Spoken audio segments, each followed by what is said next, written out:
સુરતના રાંદેર અડાજણ વિસ્તારમાં અસામાજિક તત્વોને કાયદાનું ભાન કરાવવા માટે પોલીસ એક્શન મોડમાં જોવા મળી છે।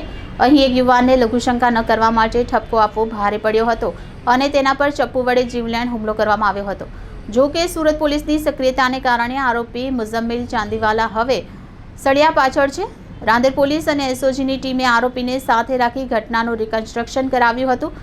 આ દરમિયાન સ્થાનિક રહીશોએ પોલીસની આ કામગીરીને બિરદાવી ફૂલોથી તેમનું સ્વાગત કર્યું હતું।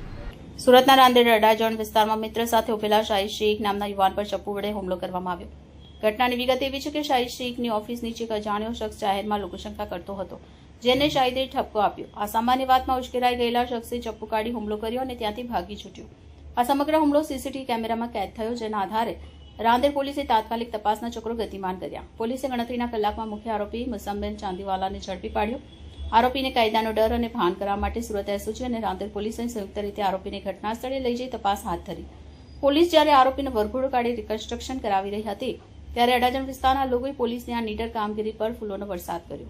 લોકોએ પોલીસ તો માગે વડોના નારા લગાવી અસામાજિક તત્વ સામેની આ ઝુંબેશને સમર્થન આપ્યું।